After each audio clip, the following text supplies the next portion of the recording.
bawang, sibuyas.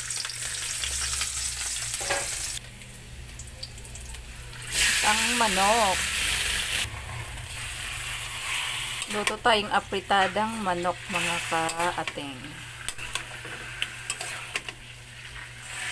Ayan.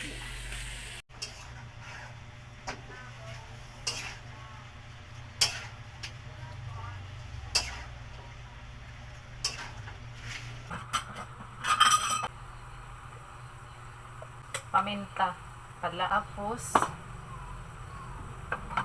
kung tuyo. Tansyahin lang natin ang ating tuyo. Ayan. Kunting tuyo lang ang ating ilalagay para lang maglasa. Tapos maglalagay tayo ng tomato sauce. Kaya ako napaluto ng ganito kasi nung birthday ko nga ay may tira pa akong tomato sauce. Isayang. Kaya ayan, i-apritada na lang natin ng manok. Sayang kasi yung tomato sauce. Matira ko. Ayan.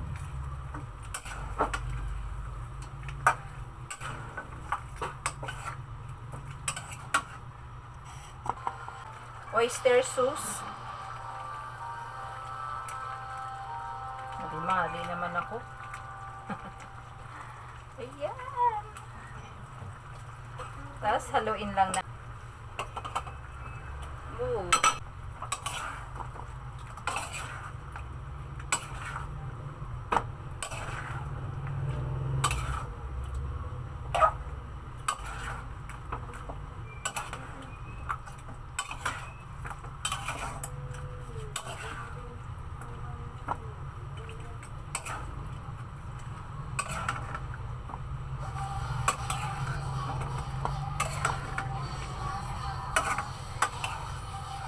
Yan ang kaanuhan pag yung tomato sauce lang yung gamit mo na sa pagluluto ng may sarsa kasi malabnaw siya yung hindi katulad ng tomato paste na creamy yung malapot, pampalapot yung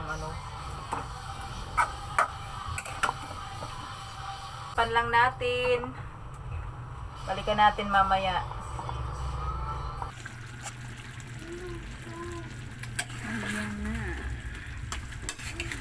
Ating apritada.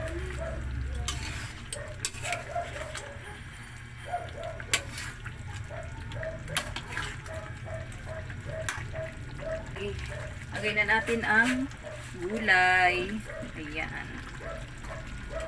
Bagyang prinito ko yan siya kanina. Para sandali na lang natin iluluto.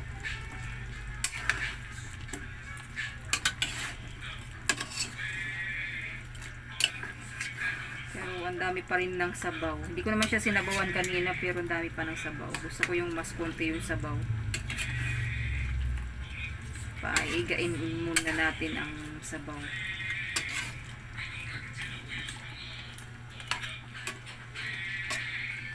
Ayan, takpan lang ulit natin.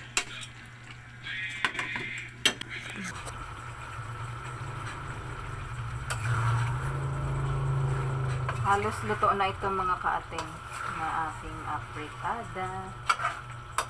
Ayan, diba? Sarap na. Bango. Oh my goodness. Ang syarap na nito. Mapapakanin ka talaga nito mga kaating. Ayan. O, diba?